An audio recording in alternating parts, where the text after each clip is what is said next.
Welcome, friend. This is I Need Thee Every Hour, a podcast dedicated to our Lord and Savior, Jesus Christ. You are listening to your ministering sister, Casey Mills. Hi, welcome back.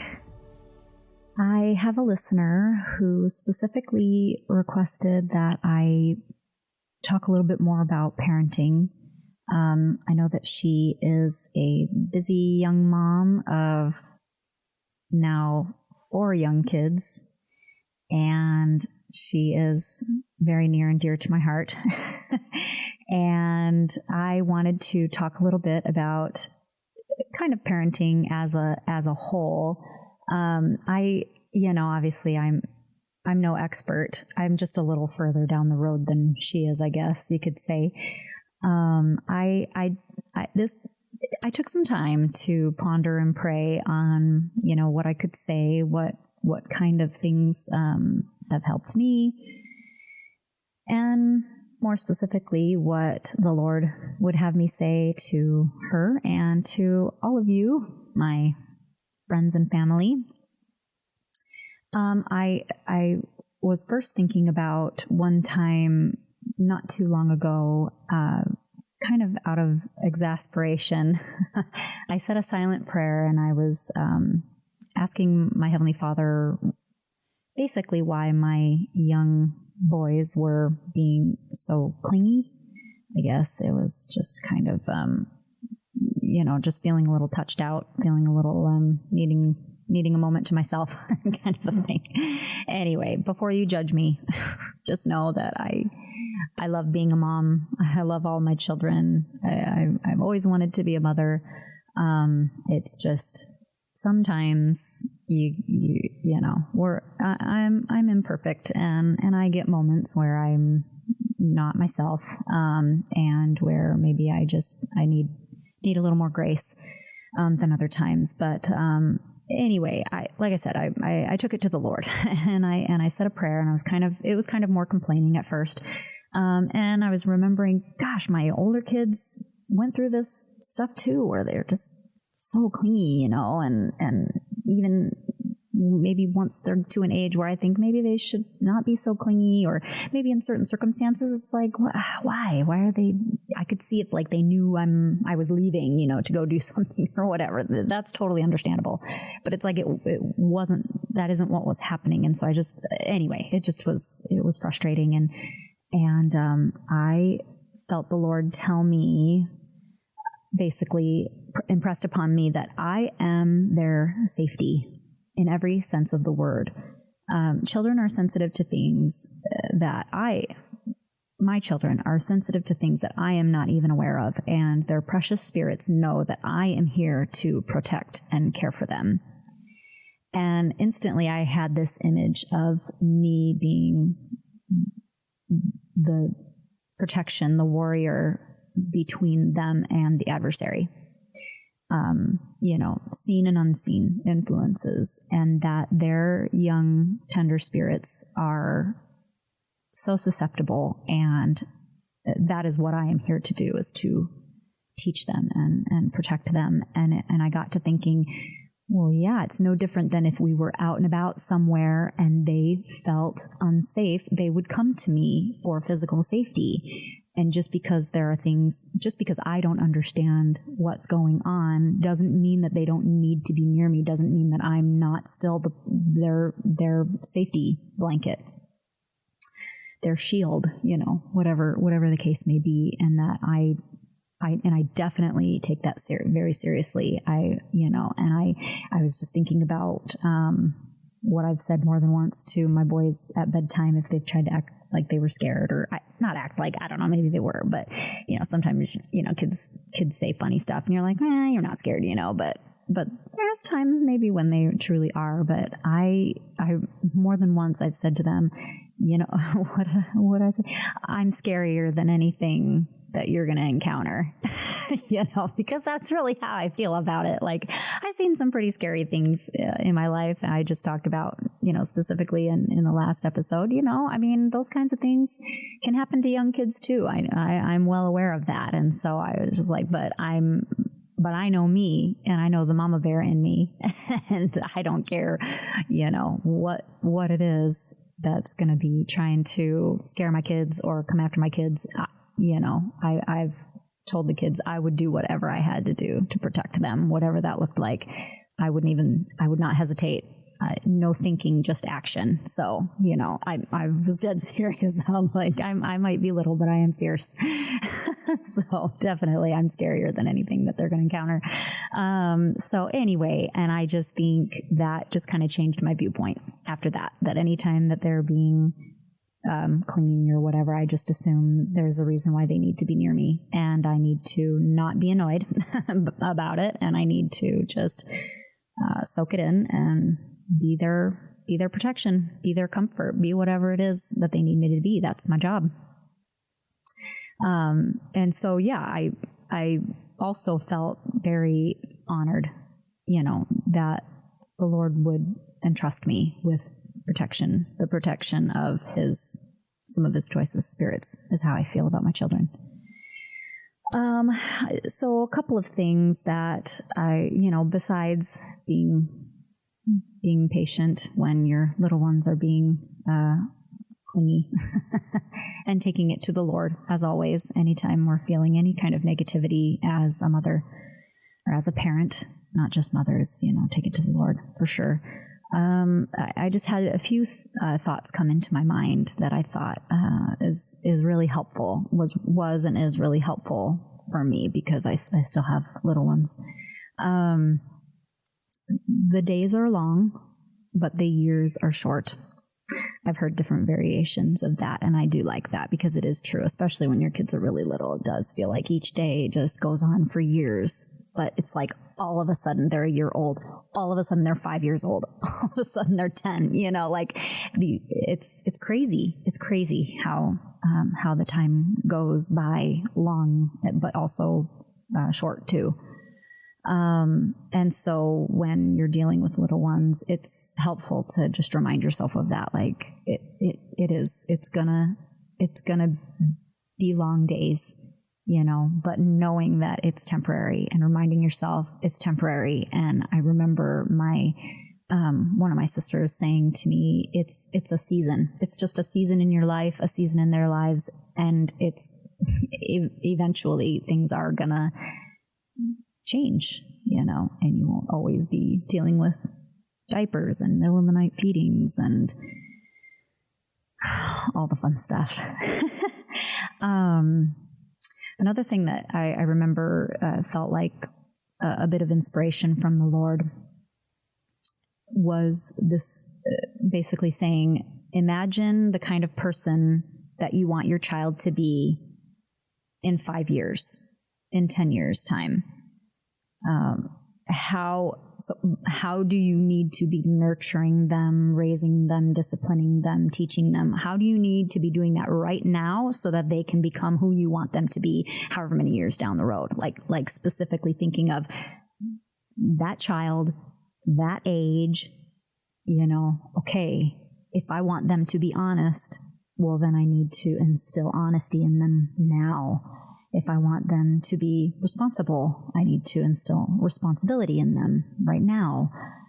If I want them to be respectful of me, I need to make sure that even a toddler is respecting me, those kinds of things. And it really puts it into perspective because you can explain things away, or you can say, well, they're this, or well, they're that, or they're too young to start teaching them this or disciplining them or whatever the case may be. And discipline sounds so negative. It's not. It's more just at age appropriate accountability. And even though we may not discipline them in the way that they need, if we don't, then life is going to discipline them. And there are natural consequences that come. And that's why I love that my children have siblings and so many close in age, because I feel like they teach each other way more than even I can. There are natural consequences that come from being a good roommate or a bad roommate, being a good friend or a bad friend when it comes to siblings. And it really does, it teaches them, like I said, teaches them more than I could. I saw a video that was talking about, well, they were putting it in terms of the way a child, specifically in this video, the way a daughter would be thinking toward her mom and saying, give your mom grace because this is her first time being a mom. And so I was thinking of it in terms of not only that, but also in terms of your child or your children as well. This is their first time in whatever situation they're in. This is their first time in this life here on earth. This is and just thinking about like I've raised essentially, I'm on to my 9th 5-year-old. Okay, so maybe I have an idea of what a 5-year-old is like or may need from me, but every single one of my kids has been different at 5, and their needs were different, essentially, and their personality is different, and I was different at each time. Like right now, my 5-year-old is getting the 39-year-old me as a mom, and it feels like everything is the first time. There's some stuff that I'm like, okay, I remember dealing with this. And yet I can't always do things the same like I did with my oldest son, or, it's just, anyway, I am constantly reminded that I need to offer my children grace, and I also need to offer myself grace.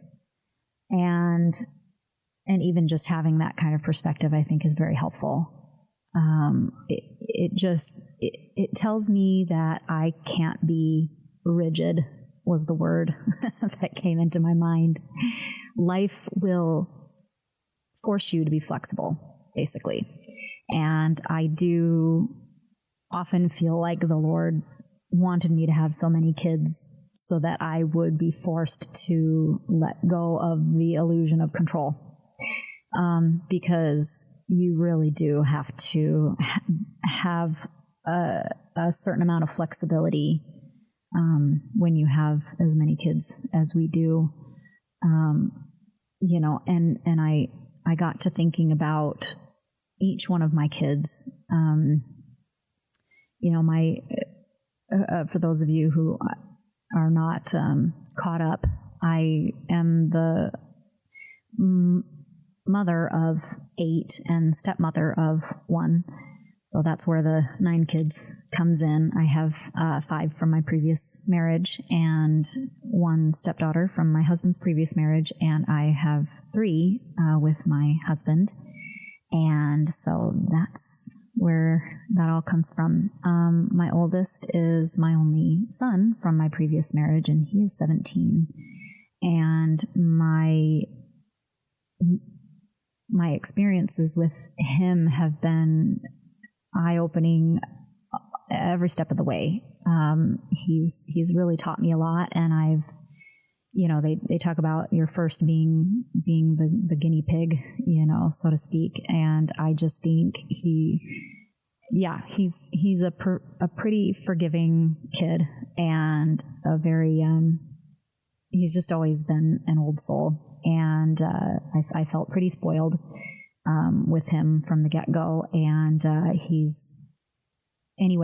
it's been an education with him as a teenager, and now approaching adulthood. Just trying to understand and figure out what being a mother to a 17-year-old son looks like, and how do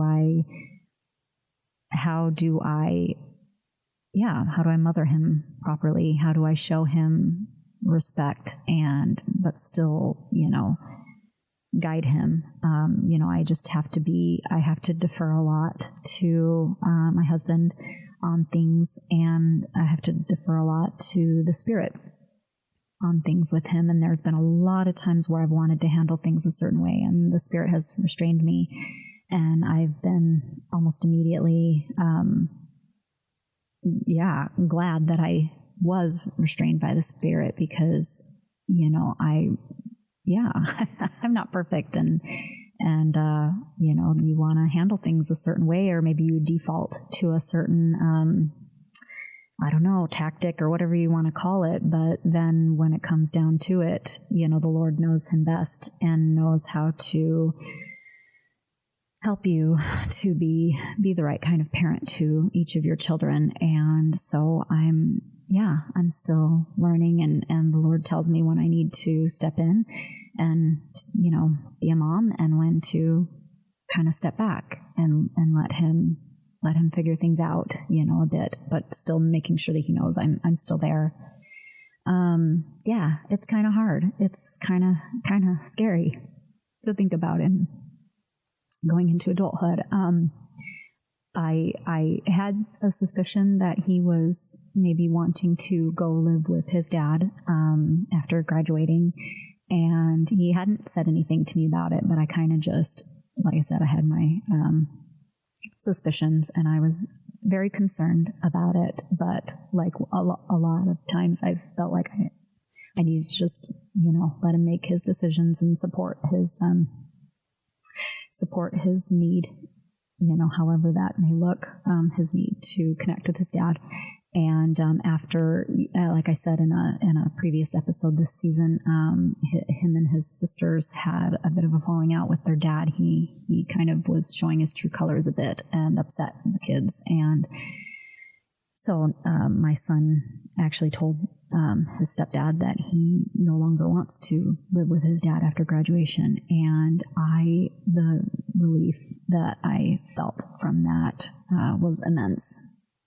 And it just really felt like the Lord answered my prayers, because I was very worried about, I don't know what would come of it. And I just didn't think it would be a good thing for him, but I knew I needed to hand it over to the Lord.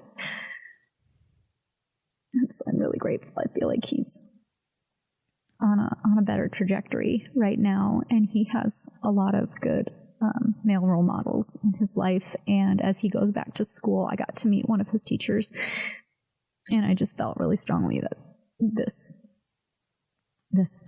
gentleman is going to be a good influence on him. And I'm just praying that my son takes full advantage of having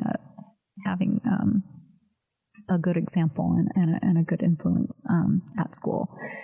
And I know that a teacher can make all the difference, in a young kid's life. So I'm really hopeful for that.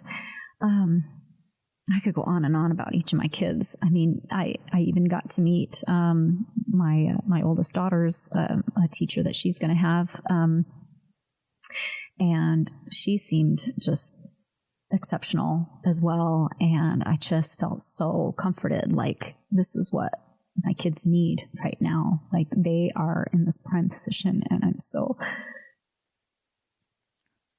grateful for this opportunity for them to go to a good school and be in some good programs that they are interested in and excited about. And it's a school where they can get like real career training in an actual field that they are interested in. And I'm so grateful for them grateful for that. And I'm grateful that they'll be able to take advantage of this, and grateful for these good teachers that are there that actually seem to really care about my kids and the rest of the kids. Obviously they seem like they really want them to have the help and guidance that they need.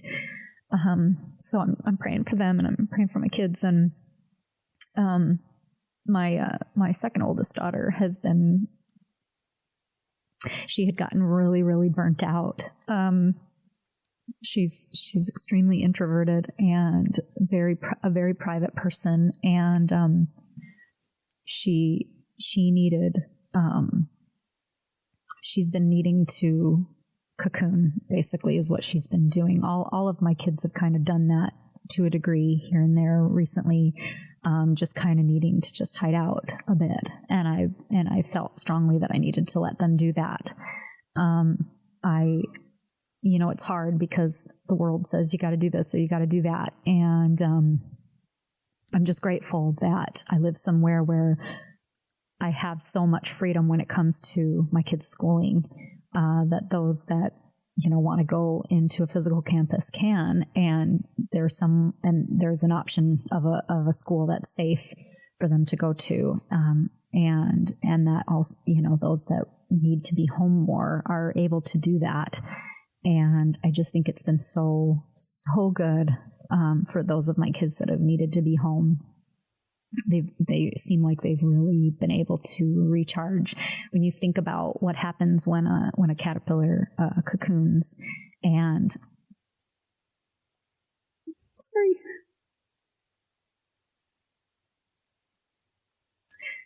when I think of what I'm seeing from each of my kids, how they're blossoming into these beautiful butterflies, each one so different and so beautiful and wonderful in their own ways. When they aren't being forced to fit some cookie cutter mold, and I'm allowing them to find their way and guiding each of them. It's been amazing to see what they've been showing me, what each of them has been showing me.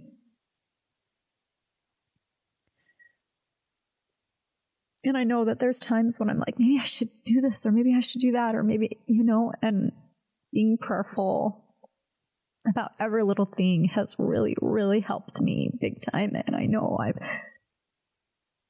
not always been as good as I should be about that. But especially right now, as they're going to be returning to the school, to the school year grind and expectation. It's been a real education for me to be able to. Sometimes you got to be superhuman, and I could not do that without my husband, for sure. But definitely without the Lord, I could not be doing it. It'd be just absolutely drained.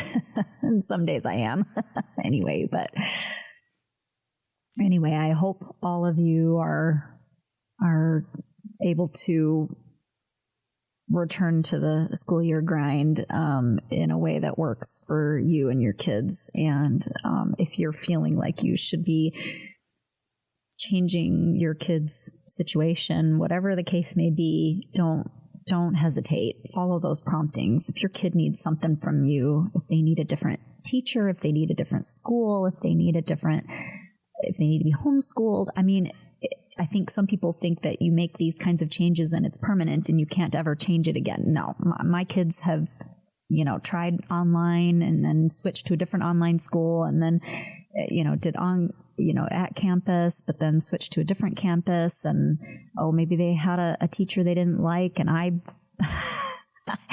busted whoever's chops I had to get them to change whatever teacher it was that they needed.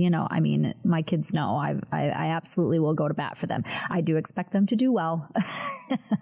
I expect them to be responsible and make a good impression and work their butts off, but they know that I will also work my butt off to make sure that they are in the best possible situation that they can, so that they can just do their best and be happy and just succeed in every possible way. Set them up for success, not setting them up for failure. That's always my thought process with every decision that we go into. How can I make this as